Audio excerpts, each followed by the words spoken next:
Welcome to Eric's Perspective. Joining me today is Peter J. Harris, author, producer, inspiration, etc.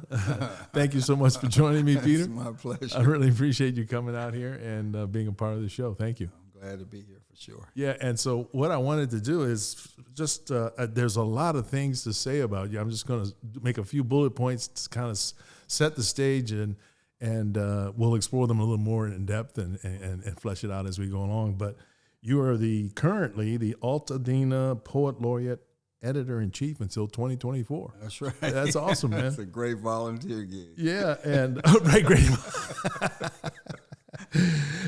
You've written many poems, including those that are in the 20 Love and Erotic Poems. Yeah. You're a fellow of the Los Angeles Institute for the Humanities at USC. You were the producer and host of a weekly radio show on KPFK called Inspiration House Voice Music for Whole Learning. I love that title, by the way. Founding director of the Black Man of Happiness Project, which I'd love to explore more as we get along. And you also did a TED Talk at the Huntington Library called Healing versus Retaliation, Surviving Trauma and Sexual Abuse, which if you're comfortable, we can talk about that as well. No taboo subjects with me, man. Excellent, excellent. But before we get started, I just wanted to find out, where were you born? Shoot, I was born in Washington, D.C. Yeah, see, that was a setup because so was I. That was an excellent setup. Yeah, excuse me for making that kind of obvious, but that's right. We were Southeast Washington. A Southeast Washington baby, born and bred. Yes, yeah. Indeed. And so how old were you before you left the Southeast? Well, that's or so DC? Interesting. First, I never thought I would leave D.C. Ah. Absolutely. Here I am as far away west as you can get and still be in the Continental. Well, let's see. I left D.C. To move to Baltimore in 1977. Oh. So I had graduated from Howard University, and I was dating someone, and we got pregnant, and I needed a job. So I didn't get the chance to get out of school and bum around as my brother Glenn wanted me to do. As literally his advice. He said, man, get out, go to California, go everywhere. So I had to rush over to Baltimore. I got my first job in the media at the Baltimore Afro-American newspaper as a newspaper reporter. Okay. And that's where my first child was born in 77. And so, yeah, that was the first time I had left D.C. officially as an adult. I see. You know, we had traveled to Virginia and all this stuff, but to move out, and except for 3 or 4 years in the 80s, I've never lived in D.C. since. Oh, no kidding. I moved to Baltimore. And how long were you in Baltimore? I was in Baltimore from 77 to 80. Okay. In 80, I got a fellowship to go to something called the Summer Program for Minority Journalists at the University of California, Berkeley, where I met my first Chicano, which is the absolute truth. You know who he was? Who? Luis Rodriguez, who is the L.A. Poet Laureate just before Lynn Thompson. Oh, wow. And Luis wrote Always Running, which is an absolute Bible of Chicano literature. Oh. So he was my first he was my roommate. He was the first Chicano Mexican-American dude I ever met. Ain't that some stuff? That's incredible. Yeah. But so I moved back east. I got a job in Delaware. Kids and mom were still down in Baltimore. So I commuted. And then, but the deep thing is, you know, you meet people throughout the years. I met someone, and she and I fell in mad love, and I just blew up my whole life and moved to Berkeley and stayed in California, except for 80-something to 88 to 91, and I moved to L.A., and that's where I've been ever since. Oh, wow. Okay, so that's quite a... You've been out here on the West Coast for quite a while. I've been out here since 1991. Wow, that's Never thought I'd stay in L.A. that long. Yeah. Yeah. And so what did you major in at Howard?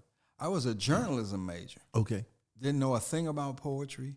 Didn't care about it. I was also a baseball player. So I went to Howard to play baseball. Oh, really? What position? I was an infield, second, third string infield. Oh, okay. I was pretty good. Some decent hands in my youth. How about the bat? I was terrible. My brother was the assistant coach. My other brother, my oldest brother, Glenn, a hippie, 8 years older than me. Somehow he ended up in his senior year at Howard during my first year. Okay. 8 years older than me now. Yeah. We played baseball together for 1 year together. How was that, by the way? Until I made errors, it was wonderful. He was all over you with the error thing. Bro, he would come out to the pitcher's mound and cuss me out at shortstop. He says, "If you ever so-and-so make another error," I was like, oh, "Okay." Put the fear of God. I can't hold a ball in my hands now without getting nervous. So, excellent. Yeah. So, how did you develop an interest in poetry? How did that transition happen? Well, while I was in Baltimore, I got to meet some of Baltimore's really finest writers, including the late and very influential woman named Lucille Clifton. So my best friend in Baltimore, and still is for all intents and purposes, is a brother named Melvin Brown. Mm-hmm. Melvin was an editor in Baltimore for the library system, and I wanted to meet the artist, and I was going to interview him, and through him I met Miss Clifton, oh gosh, all kinds of other poets whose names wouldn't mean anything to anybody now, but who in those days, this is the 70s, they were master poets, and we're still friends now. Those who are still alive, people have passed on. Yeah. So as I began to read and learn about the art form, I wound up having to become a high school English teacher or a language arts teacher. And at that time, this is right after the Black Arts Movement and the evolution of that movement into deeper, meditations on the culture and how culture could be infused into our social work and our social justice work. So I just began going to the library and reading Hakeem Madhubuti and Sonia Sanchez and deepening my reading of Lucille Clifton, June Jordan, Nikki Giovanni. She was in the zeitgeist because she was so popular. You couldn't even do anything without seeing or hearing a Nikki Giovanni poem. Oh, yeah. So it just got into me, and I started going to writers' conferences back at Howard, and I started dabbling, and it was really, really, really, really bad poetry. You mean the stuff that you were first writing? That I was writing? Yeah. Oh, my God. It should be burnt. I still have a few of those old joints. But in a nutshell, I was just grappling and grasping for ways to express myself as a young man, actually, who was really kind of like straitjacketed by new parenthood. My baby, was very young, and I was I was feeling like a wild stallion, bridled. Because I was raising a son, I was trying to build this partnership, and she had a child whom I adopted. So really, poetry just became a kind of a way, like a megaphone, to grapple with sort of social ideas, personal ideas. And over the years, I think it took me about 3 or 4 or 5 years or so to really feel like I was breaking through and finding my own voice, like many artists do. We start copying people. Sure. Musicians do it. All that. Painters, sculptors, everybody does that. Until you do, as you say, find your own voice. Somewhere in there, I said, "Oh, this doesn't sound like the people I'm reading." Right. And I can look back now and say, "Oh, I still wouldn't do all of this." A lot of hearts and souls would sneak in. I don't. I shy away from those words. Seriously now, but so poetry became a stunning way to express myself. And it's the most uncensored voice I have. So do you also continue to write in other ways too, like nonfiction? Sure. Any kind of journalistic pursuits? Well, I think that's what is fueling the Happiness Project. So, the exciting thing right now, so 13 years ago, I started this project, Black Man of Happiness Project. And I said to myself, what is a happy black man? Mm-hmm. And I was personally going through a second divorce, and I said to myself, bro, when are you going to ever get this stuff right?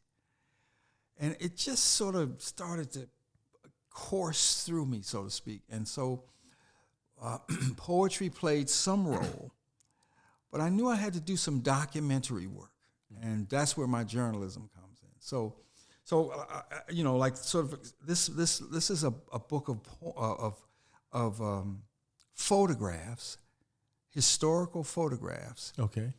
and what we're saying is I decided to look in the past first. So we have such a dangerous history, such a dynamic and a death-defying history, when you think about black folks in America.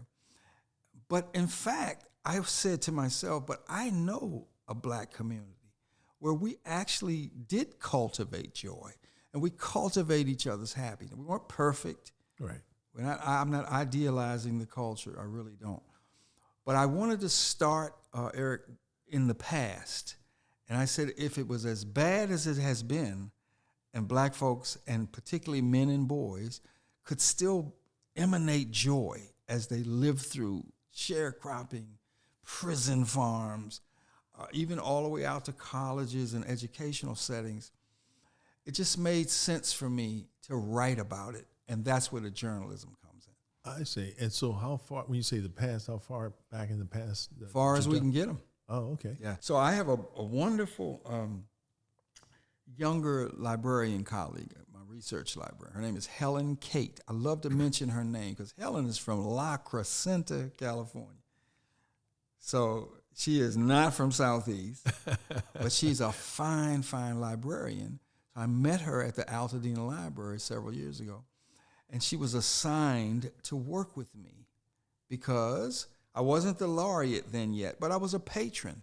And I asked the team, I said, I'm doing this research and I can't find stuff. In Helen's first letter to the Library of Congress, to the Schomburg, to different other archives and whatnot, she says, I got a patron here, and he's doing research, and he's looking for historical photos of men and boys, quote, emanating a sense of joy. Isn't that a marvelous turn of phrase? Yeah, I think so. Yeah. And it's not mine. Right. It's hers. It's hers. But she sat with me as we're doing, and she said, what are you really looking for?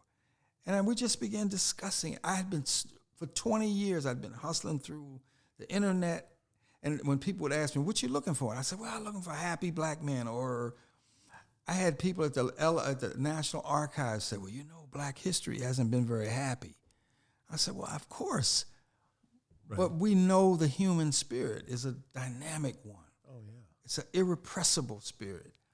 And in black folks, it's not just that we created jazz or that we created gospel or we created spirituals. It's the individuals were homing in on the drive to stay alive with power and with grace and imagination. And so we now have this beautiful phrase, though. So whenever we're looking in the Library of Congress or elsewhere, we know that we're looking for images of men and boys emanating. So it doesn't matter their social setting. We just want to feel them glowing. I see. Does that make sense to you? Yeah, it does make sense. And so it also sounds like it's a continuing thing. It's absolutely ongoing. It's not something you did and then published the book. It's like you're still doing it. Well, this is a proof of concept. Okay. We're still doing research. So my goal is to go ahead and bulk that up, add essays, add poetry. Okay. You know what I mean? So this particular book, is it only photographs? No, this has essays in it. Oh, okay. It already embodies poetry. That. Yeah. Oh, yeah. Weird. I wanted to show a publisher that it could be done. I see. You know what I mean? And so we're still hustling. In fact, I get to go back to D.C. in April. There's a place there called the Nicholson Project. So I'm going to be in residency, and I want to be doing some writing and research, and it'll include more hustle for more search for photographs. I see. Yeah. And so as I'm looking at the cover of that book, yeah, man, that's a nice black and white photo, and that's sharp. It looks like this is maybe from the 40s or something like that. Easily, yeah. Yeah. Everybody's surrounded by the radio. It's in Harlem. You know that's where that is. Yeah. I mean, and the guys are decked out, man. And they are cold-blooded decked out. And then flip it over on the back, Eric. That's you know who that is? Chester Higgins Jr. Oh, the photographer. Yes. Yeah. He let me use that for like I won't even say because he'll probably smack me. But that is actually him. He's not the one that's taking the photograph. No, that's his photograph. That's his photo. He let me use it because he loves the idea. And I was introduced to him by two of his best friends. So you know how an idea just sort of pulsates. Oh, yeah. Until all of a sudden it coalesces, and suddenly you got a movement. Suddenly you have a school. Suddenly you have an angle. Yeah. Or as Robert Hayden says, an angle of ascent, which is where we're after at all times. Ah. Wow, that's a very nice photo, too, by the way. Isn't it something? Yeah, and it's like Black fatherhood, man. Isn't it something? In its most charming way, I yes. think. And you don't know whether it's sunset or sunrise. It almost doesn't matter, right? It's extraordinary. The silhouette of it, it's awesome. Hey, now here's the story. He's let me use that photo twice in my cultural work life. In the 80s, I published a magazine about black fathers called Genetic Dancers. And one of my friends showed me that picture, and she introduced me to Chester all the way back then. Now, I've never met him face to face. Oh, no kidding. We've done nothing but email or jump on the phone. Oh, wow. And he was so enamored of that magazine concept that he gave me permission to use it then, and he gave me permission to use it here. So I live a charmed life that way. I just need more resources because he needs to get really paid to work with me. I understand. Which brings up this point about the organization itself. Now, I think I remember reading that if you wanted to be a part of the organization, you could. Is that open to just about anybody? And how does one become involved in? Well, the project is as much a sort of a portal as anything. So you go to the website, you see videos of me interviewing black men and young men and asking them, "What's happiness to you?" I mean, we did that way back in 2010. So it's a landing place. It's a portal. You can buy my own book. So I didn't bring it, but I published a big book of essays that won the American Book Award in 2015. It's a series of essays about me as a father, a grandfather. A dude sort of imagining how do you think about happiness. And at that time, Mr. Martin, Trayvon Martin, had just been murdered, and so I wade right into these difficulties because people like to say, well, bro, how can you even talk about happiness in the face of something like that? Huh? And I say, well, one, we have to, first off. Two, we're not talking about happy-go-lucky. Right. We're talking about happiness in the same way that Thomas Jefferson talked about it, that it is as he called it, an unalienable right. Which means that, well, if a dude who owns 600 people, quote unquote owned, and literally had to sell everybody but the Hemmingses when he died, he was so in debt. If he can claim happiness as an unalienable right, then certainly the heirs of the people he quote unquote owned, right, we have more of a claim to that unalienable right. Well, what somebody out there might jump to the conclusion is probably false. Listening to you, but the whole thing about sort of rationalizing slavery on the part of slaveholders and so forth, where they have the so-called happy slave. Oh, sure. And you're not talking about that. Well, obviously. Absolutely not, because the happy slaves ran away. In the book of essays, in the front of the book, I put the excerpt from the Declaration of Independence, written, drafted at least, by Thomas Jefferson, blah, blah, blah, all men are created equal, pursuit of happiness. The very next piece of text is an excerpt of an ad that Jefferson took out to try to recapture a man named Sandy who ran away from him. Wow. So if he was so benevolent, right? Why would he run away? So we know that is just part of the mythology that's been foisted on to us so that we can stop fighting. Right. But there's a DNA that's so long. It's as long as the country. Yeah. When you steal people's freedom, you always got to find a rationale. Well, exactly. I think to sleep at night too, to kind of tell yourself you're actually doing these folks a favor. Yes. Those are what they call governing myths. Yeah. And the brain, as we know, is so powerful that once you enter, and in that case, I call it a state of whitelessness. Once you enter this state of whitelessness, where you, from random biology on to your own conception of yourself, you've said to yourself, I am anointed by the all. And they did it for the native folk. They did it in Europe. I mean, even there with the class system. Oh, yeah. It suggests that there's people who are born to serve. But when you sanction that by your church, and when you sanction it with armies, and then you go out with major technological advances, and you go to Asia, you go to Africa, you come to the so-called Americas, and you see people who don't have phenotypes the same as you, et cetera, you just sweep them into this other category. Right. And that other means they're not human. We are superhuman, and we have been anointed at our best to just sort of take over and help, and convert you. But that was never at its best. Right. Yeah, we were enslaved to make people money and then die. Make somebody else happy and then die. Right. Yeah. So I'm very, very, very much about engaging with that critique or that potential critique. And I just say, come on with it. So I don't accommodate the crap. You know what I mean? Let me ask you, I was just curious. So when you were going through these photos and so on, was there anything that surprised you when you saw some of these? Did anything jump out at you as like, oh, wow, I wasn't expecting that? The dignity, the fundamental dignity.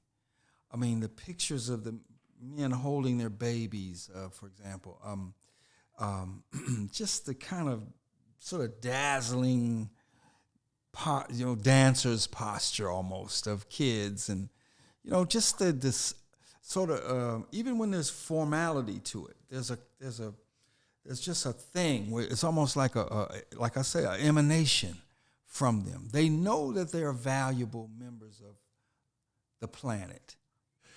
As you say that, what it reminds me of is the artwork of Charles White. Oh my gosh, yes, absolutely. Because on one hand, he's addressing the elephant in the room, the negative stereotypes and the deleterious effects of not just slavery, obviously, but discrimination and instilling in a sense of inferiority, dealing with that. But at the same time, he infuses his black subject matter with a sense of dignity. Yes. That I think, just thinking about some of his drawings that come to mind, and it's not necessarily it includes people like Harriet Tubman and Frederick Douglass, but it's not exclusive to them. That's right. It's anonymous people that are just struggling, but at the same time, there's a sense of dignity That's he right. infuses them with.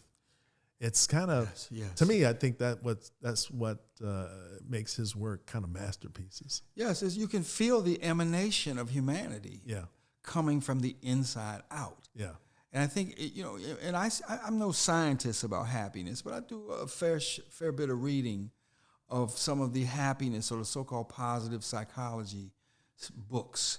And, so much brain research even, this idea that you literally within your organism, the brain doesn't care if your smile is fake or genuine.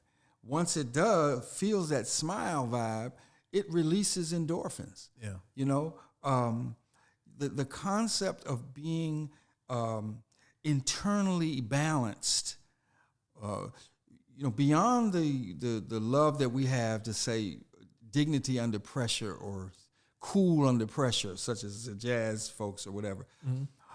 It is a scientific thing that, it does contribute to your equal and opposite sort of resistance to what's coming at you. Mm-hmm. So, I love those movies, when they're on the submarine or they have to go, or in outer space, we have to go through the airlock. Oh, right. And rebalance themselves from one atmosphere to another. Right. Well, that's what that inner joyful happiness is.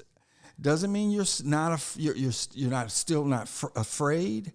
Doesn't mean you're still not scared to take risk, or, it's not easy being an activist or a person critiquing a society in which you live.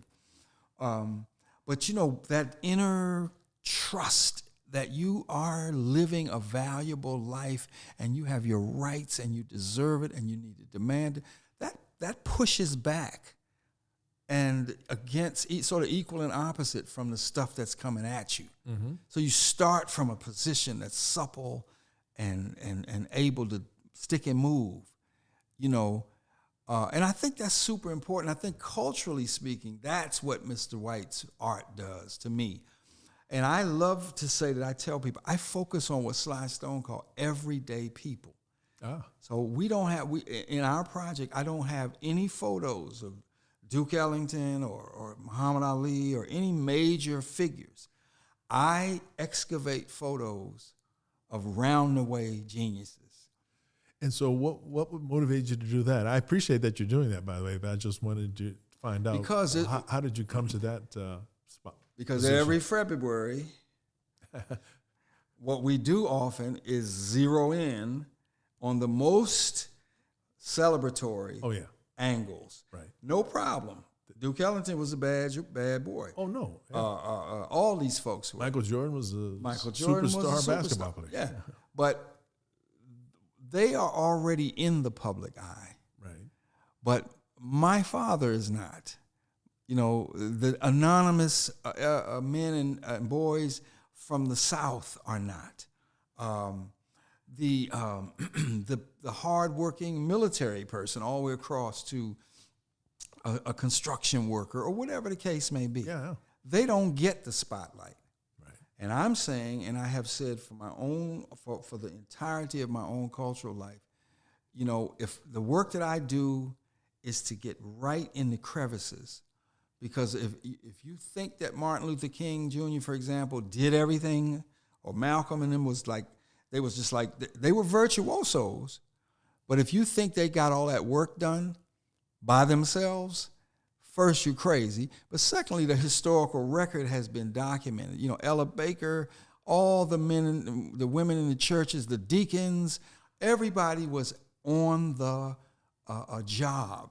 The job, putting their lives on the line, opening their houses. And as Charlie Cobb's book about the importance of guns in the civil rights movement, they were also sitting on porches with weapons saying, "We got you. Sleep, Stokely Carmichael," while, after a long day of trying to register the people to vote. "We got you. Right. Nobody's going to come and shoot in here without getting shot back." Right. And that was a very real threat, obviously. No doubt. Just remembering the 4 little girls blown up in the church, for example. Oh, my gosh. I mean, it's horrifying to think. Yes. And, the Ku Klux Klan riding down on some family isolated in the woods somewhere and burning crosses and terrifying everybody. Oh, yeah, and you walking down the street and you can't even, stay on the sidewalk in those days. You had to get off. Emmett Till. So what the milieu of danger is, the ecosphere of danger was. So then when you start saying, well, what made these dudes, take that break and listen to that radio? Because probably Joe Louis was fighting or something like that. Right. What makes an anonymous father, how does he even get this picture? What eye a photographer must have to see this man swinging his son. I mean, and to capture it at that precise moment, it's too. incredible. It's like the shutter opened and closed at the right moment. He's got a look of joy in his face. The child has a look of joy in his face. That's right. It's very, very powerful. Yeah, it's poetry to me. Yeah, awesome. Yeah, yeah. So when I look at the letterhead, it's called Inspiration House. Is that the same thing as the Black Man of Happiness Project, or is yes? So if I do my flow chart, Inspiration House is my umbrella. Okay. So it's sort of a rite of passage type concept. You enter Inspiration House in one state of mind, one state of being. You come through Inspiration House a meal or the art on the wall or the music that's being played, the poetry that's being shared. You get transformed. You go out Inspiration House, changed, another person. Okay. So for me, everything that I think about, you know what I mean? If I was thinking in terms of a flow chart or whatever they call that thing, you know, Inspiration House is my, you know, like Alex Haley and them holding the baby up, you know, and right. Something. Underneath that are a bunch of stuff. My own work, my work with my daughter, the radio stuff. We just did a reading at the library. We do public readings. We'll bring musicians together with poets, and we'll just sort of improvise. So everything I do is a project, a program underneath the Inspiration House as the top sort of arc of what we do. I see. And it says underneath, tools for change artists. Yes, I'm fighting, Eric, to suggest that joy and happiness are actually tools that have to be infused in our work. One, it keeps us rejuvenated. It keeps us supple. We got to know when to pull back. They call it self-care now. Uh-huh. But I've always conceived of it as something that you can infuse within your life so that you also have your own antenna up at all times, so you know when you're supposed to be full out, you know when you need to pull back. It's a wave instead of a straight line. I see. Tools for change up. So we're going to do our work, whatever that is. But I want our work to be also motivated or fueled by this powerful internal sort of turbine of gentleness for ourselves, you know, tenderness for ourselves. So you're reaching out to artists, is that correct? No, and then man. From them on, or is it just to anybody? I'm saying this is my contribution to the social justice conversation and work. This is the angle that I believe has been missing. Now, we now can find Black Joy, hashtag Black this, because after Mr. Floyd was murdered, Black Joy became this currency, so that unfortunately, if a currency and commodity, in fact, so that all of a sudden Walmart is talking about Black Joy. Right. And I'd say, well, if you really believe in Black Joy, pay your workers what they need to be paid, you know, black or otherwise. Right. But so I think that the difference for me about Inspiration House and what I'm trying to say is, it's not a commodity, our happiness. It's not something you get to just use to make money. This is something that is ours as human beings. It's our unalienable. Jefferson and them called it unalienable. We say inalienable now. It's sort of a modern term. Right.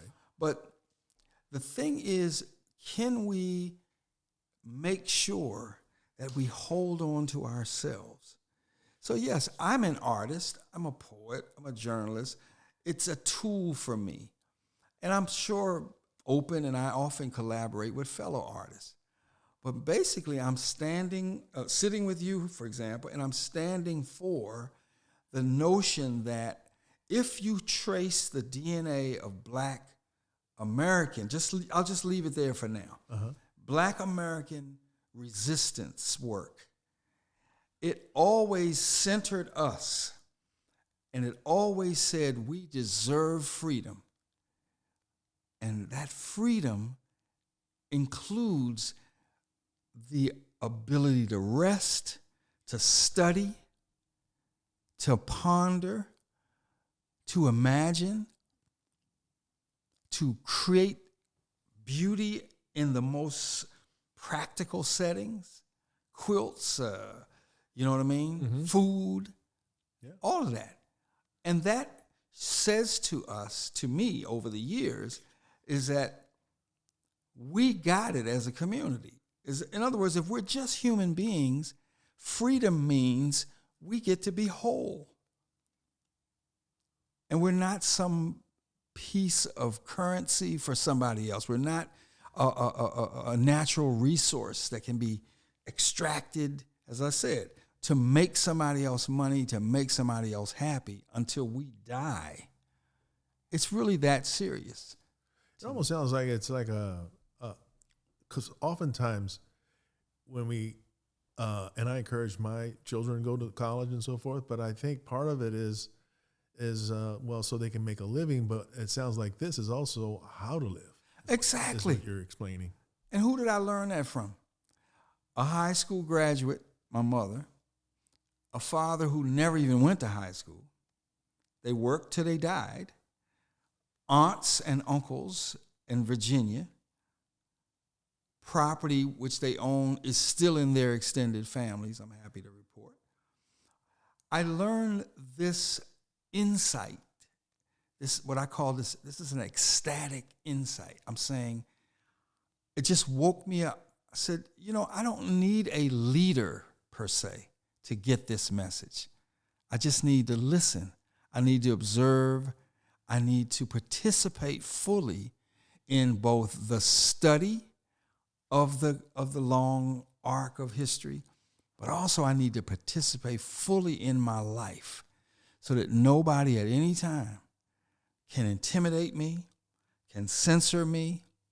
I will not accommodate book banning and book burning and these false flag operations that suggest that just thinking about history is somehow a threat to young children or to suburban families or whatever. It's ridiculous. Right.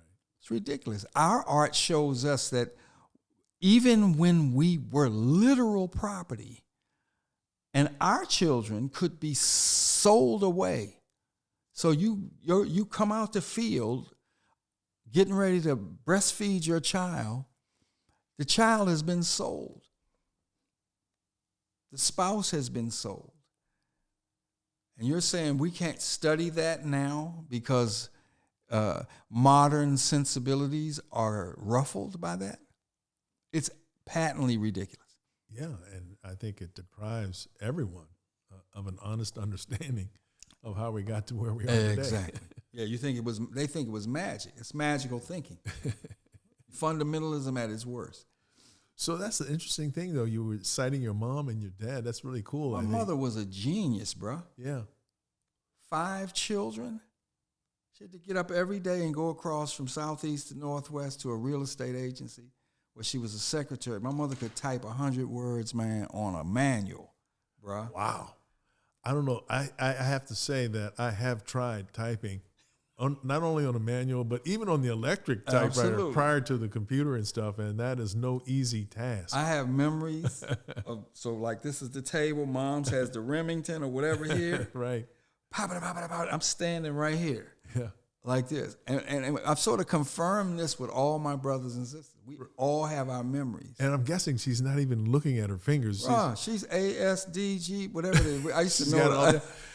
I don't know if this is true or not, but I thought I read somewhere where they deliberately mixed up the letters to slow down the people that were typing, because if they made it too obvious, it would be too fast. I don't know about that. I don't understand if that's true or not, or why that would be a problem, but that's just even more remarkable. No matter what, whether that's true or not, those letters were mixed up. It's not right like any kind of... Oh, no, there's no real... There's no logic that I can find anyway. I learned how to type in high school. Okay. I think it was on a manual. Yes, it was, because when I went to Howard, I typed my last school paper on a manual, which was this high. But I'm saying all that to say that she, in her very, very powerful way, imprinted me in particular. She taught me how to read. She taught me to love books, to think about. I have library cards now because of her. My father, a proverbial type Southerner dude, had his flaws. He was an alcoholic. That didn't bode well in many circumstances. Sure. But Pops went to work every day, and he always encouraged us to think for ourselves. I tell you once, the only time he ever saw me read poems, he came, this was in D.C., it was just before I moved to L.A. It was at the Mary McLeod Bethune House up off of whatever circle that is in D.C. Okay. And I read the poems, and we did our thing. And afterwards, I said to him, I said, well, what'd you think, Dad? And he said, well, I liked it. I ain't understand it, but I liked it so much. I said, well, cool, man. Thanks for being here. And he died not long after that. Oh, but, yeah. at least he got a chance to see. And he could barely read. His handwriting looked like he was in a medical school. He might as well have been a doctor. It was so bad. But I mention those folks because, yes, I've had other scholarly teachers. I've had mentors, at Howard, after Howard. I certainly read all the time and study. Yeah. But that core sense of the importance of education, of thinking, of critical thinking, of imaginative thinking. My mother just would have turned 96 January 25. So all her children are still alive. So we do this group text thing going, and we start remembering habits. And one of the big ones, when we used to clean the house, she's got Tchaikovsky playing through the house. And oh, no kidding. All kinds of symphonic music. I couldn't stand it because I had to clean the baseboards. But for her, it was another way of just saying to us, think broadly. She used to say, so what'd she say? Any music that moves you is good music. I'll never forget that. Wow. Yeah. It's so funny, but I in my past, I've taught art appreciation classes, and that's my advice. A lot of people, don't really give themselves enough credit. Right. And they're expecting, they kind of apologize for the way they look at art, but I always tell them, whatever moves you. That's right. Not just intellectualize about it, but try to feel it. Right in here. Yeah, in the gut. Right in here. Get the chills. Whatever gives you those chills. Yeah, and that's a pretty reliable barometer, I think. In most cases. And in the long run, of course, if you're going to layer in a life of scholarship and that kind of pursuit, then clearly you have to study in a more systematic way. Oh, that's a different exercise, right? Yeah. That's right. Yeah. That's exactly right. But at core, and the core activity is loving the work and loving the life that compels an artist, to devote herself, himself, theirselves into that deep engagement, that granular engagement with the form that they're enamored with. Yeah. Yeah. I get that. Yeah. It makes a lot of sense. Yeah. So you mentioned your mom and your dad. Are there any other outstanding mentors or influencers in your development as a writer and artist? Poet? Yeah, absolutely. And you also mentioned, I'm not dismissing what you said earlier, too, about meeting the different poets that maybe a lot of people don't recognize. Oh, sure. Names. No, obviously that's those right. two. But that's right. In addition to anybody else that comes to mind? Yes. Yeah, well, at Howard, a guy named Samuel F. Yett was the most important instructor or professor I ever had in journalism. He used to work for Newsweek and the Washington Post. Maybe he didn't work at the Post, but he worked at Newsweek. So he was part of that generation of black journalists who were getting the opportunity to move out of the black press into the major commercial press, the New York Times and the Post, et cetera. Didn't he write a thing about the cause of the Vietnam War? Well, it was called The Choice. The Choice. The Question of Black Extermination, or some subtitle. Right. He was he was a scary dude to some people. Exactly. But to young cats from D.C. Oh, no, it was very stimulating, right? It was like, bring it on. Kind of eye-opening, right? What he used to say to us? A couple of things. He says, well, in those days, there were no digital clocks. He said, you always got to have a watch because you always got to be on time. You never ask anybody for what time it is. He says, you can't applaud when you're taking notes. So he was encouraging us to remember, yes, you can admire the Dr. Kings and whatnot, but if you're a journalist, you got to be on the lookout for their wholeness, which could include flaws, which could include them manipulating you. I like that, though. That's critical thinking, no matter who the person is. Absolutely. Yeah. Absolutely. I mean, but after I got out of Howard, I think, as I just started reading people, Gwendolyn Brooks's work had a profound initial impact. It's at this point in my life, and this gray hair is really representative of a lot of living. Well, I can relate to that myself. It all kind of runs together for me now. Yeah. At any given moment, a Neruda poem might do something for me, and I need that. But at this point, I think full participation is my motto. So at any given time, I'm reading poetry by any number of authors just to keep my antenna. And then when I get to the point where something starts swelling in me, I don't read other people's stuff. Then I just get engaged with the work itself so that I can make sure I'm not copying or otherwise, imitating or emulating any writer, no matter how good they are. Right. Does that make sense? Yeah, it does make sense. Yeah. Keeping your own voice, staying gotta in tune. hone it. Gotta hone it. Keeping in tune with yourself. That's right.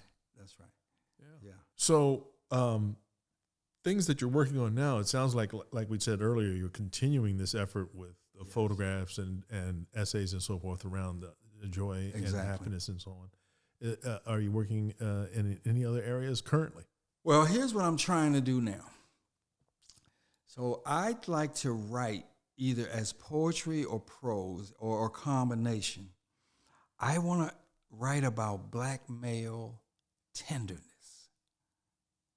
And I want to take an old Smokey Robinson song, or I want to go to the art, that beautiful, what's the brother's name? Tanner. Henry Tanner, the banjo lesson? Banjo lesson. Right.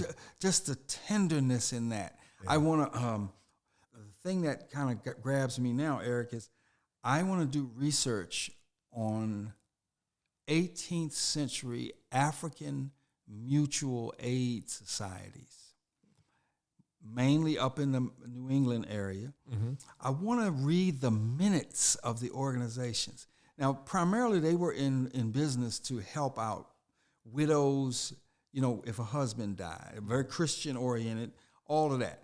But I'm sort of theorizing that there is what I call a social justice tenderness embedded in that work, so that this gathering of black people, mostly quote-unquote free, one, they never lost their commitment to enslave folks, so they would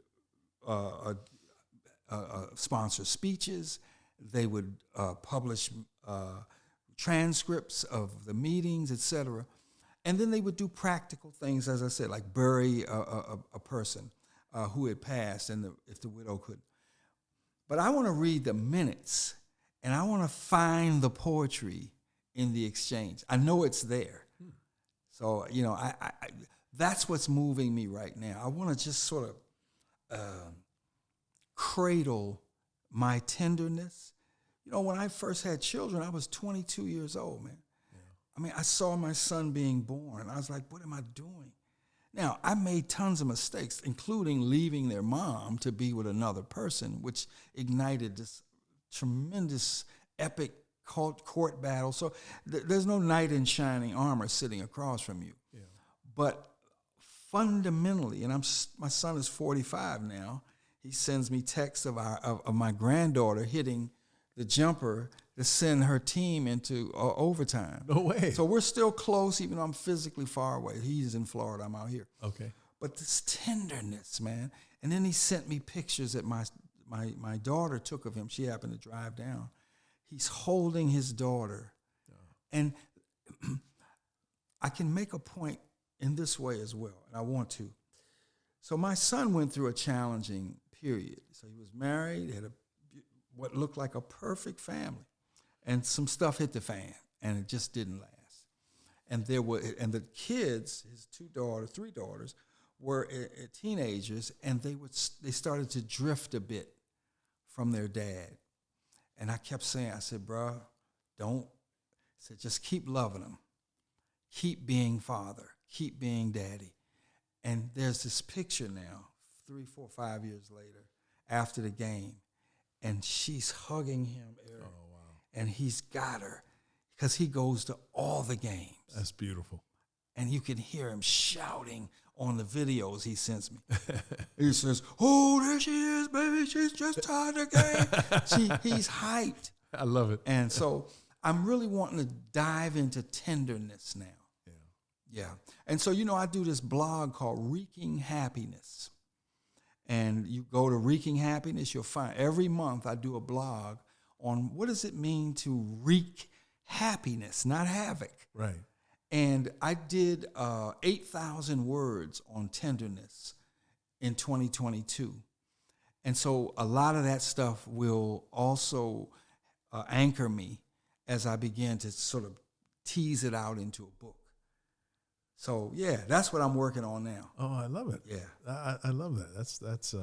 That's not something that gets a lot of attention, I don't think. That's probably why I don't have an agent or any of that stuff. Because I tell people all the time, people are so behind my curve. Because I've been meditating on this black masculinity stuff without the bravado since the 90s and publishing. Well, that's the other thing I wanted to explore, because that's always a challenge. The first challenge, of course, is developing the material, obviously, but then to get it published, that's a huge challenge, I would guess. Am I right? Yes, you are absolutely right. Well, and in fact, I've had agents in the past, and of some reason my stuff didn't spark their sort of energizing, and their energized advocacy. They would put me in touch. So, the last time I said, when I wanted to do this book of black essays about black happiness, I did have an entree into an editor in New York. And so I'll make this short.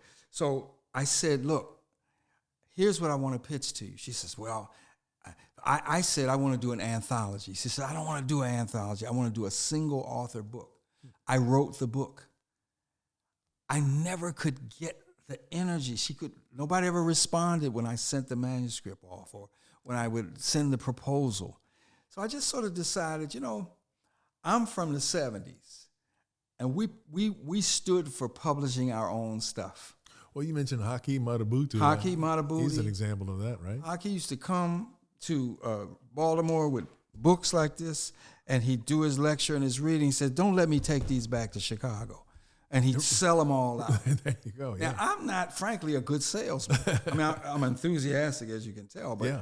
But I just decided, well, if they're not going to publish it, and I did. I put that book out independently under the imprint of the Black Man of Happiness Project.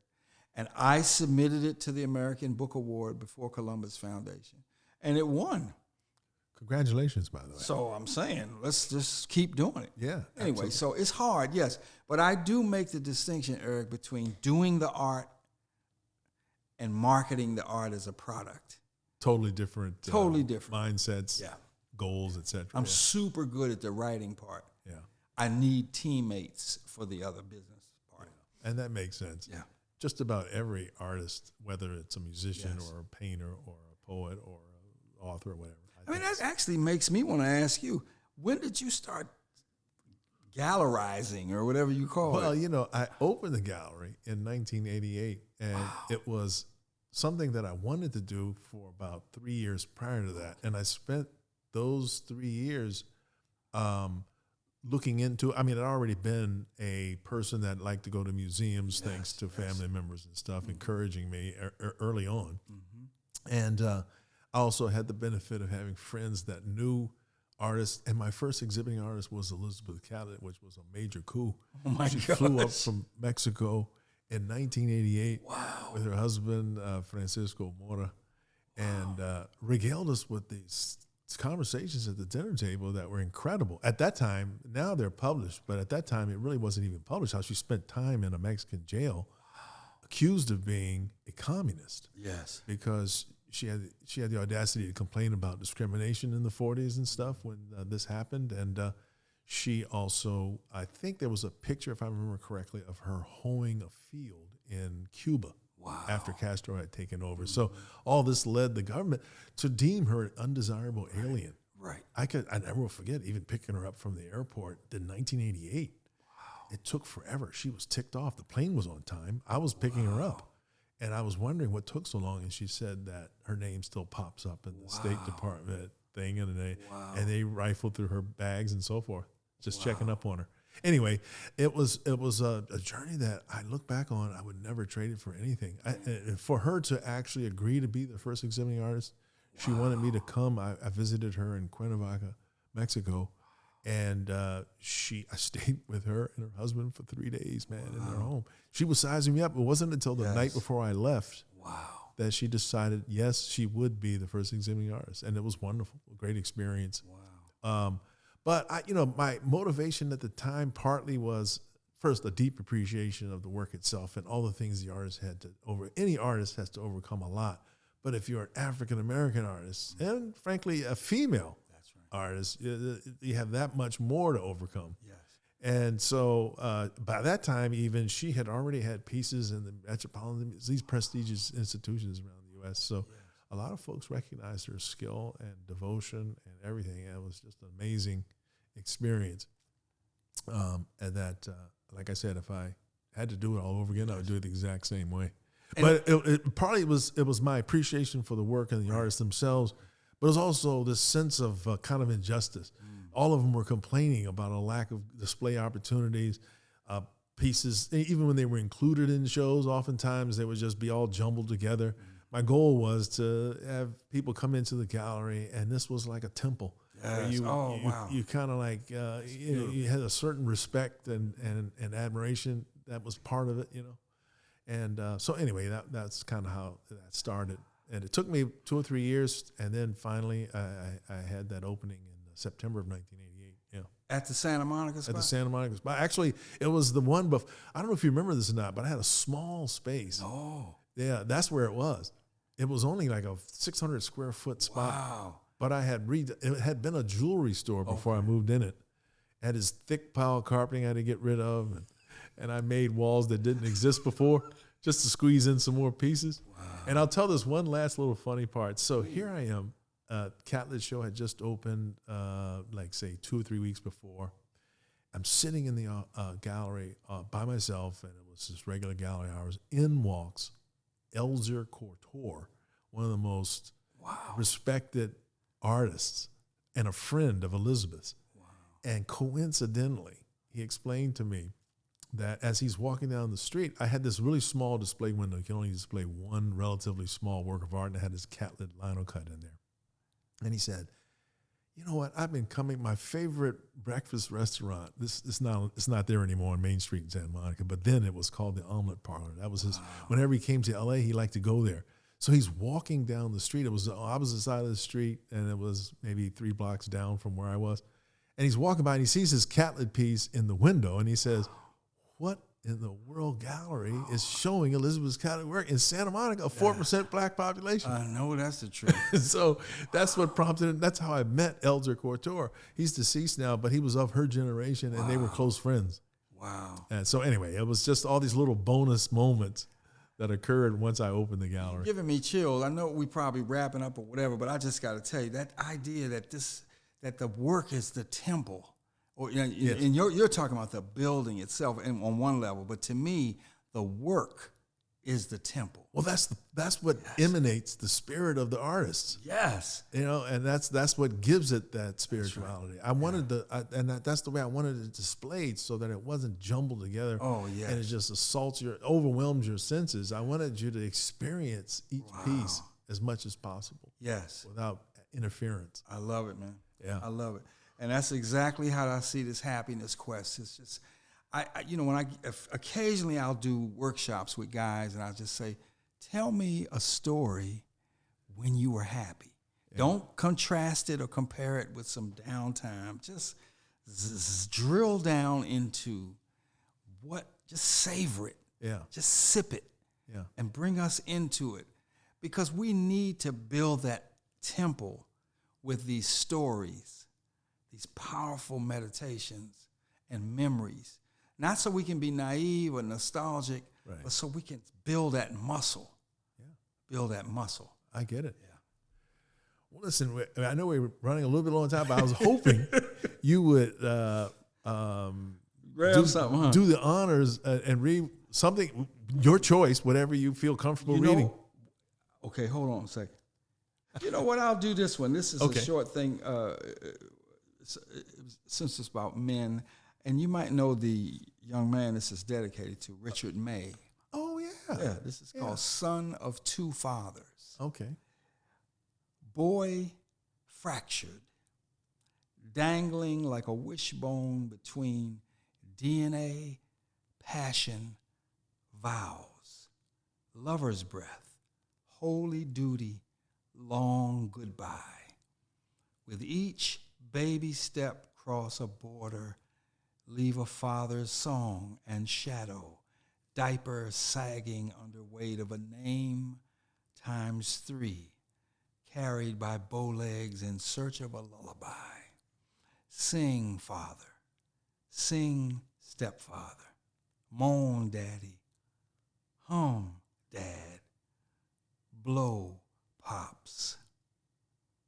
I'll stop there. I love it, man. That's beautiful. Richard told me once he was dangling between his biological father and the man who raised him, who is still married to his mother now. Mm-hmm. I was so moved by that began. That inspired that poem. Yeah. Wow. Yeah. Thank you very much, man. That was a real privilege to be able to hear that. Thanks for reading that. Yes, thank you. Really appreciate it. Yeah. And for the folks who might want to follow up and maybe learn more about what you're doing at the Inspiration House and the projects we spoke about, and even get to know more about the books that you have available, how can they get in touch with you? Well, the easiest thing, blackmanofhappiness.com. Blackmanofhappiness.com. You go on that. You can buy books. You can donate to the project. You can learn about the various aspects of this photography project, which we call See You, as in I see you, brother. My books, the most recent book is called Song Again. It came out from Beyond Baroque Books in in Venice. Oh, okay. And this book here is from Texas. It's called Safe Arms, 20 Love and Erotic Poems with an Ooh Baby Baby Moan. Oh, gosh, I almost forgot to read. Yeah, when I saw that, I thought that was a very provocative and interesting title, sure. It's modeled after Pablo Neruda's Modeled now. Don't get me wrong. I get you. I got it. So he has 20 love poems and a song of despair.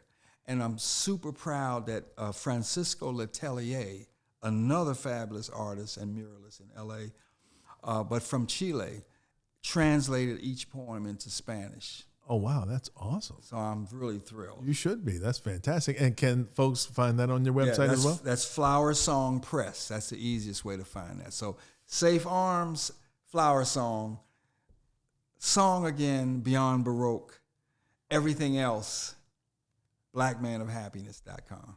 Fantastic. Well, let me just say one more time, thank you so much, man. This has been a real pleasure. Thanks for asking. And I think our listeners and viewers will get a lot from what you've spoken about today. And I greatly appreciate it. I appreciate it too, man. Yeah, Thanks so much for asking me to do this. Absolutely. Thank you for sharing, as I would say, your perspective. Absolutely. I really appreciate it. Thanks for being on Eric's perspective. Thank you. Exactly. So for all of you, I encourage you to visit the website, buy the books, make donations, and also don't forget to subscribe to Eric's Perspective. Thank you.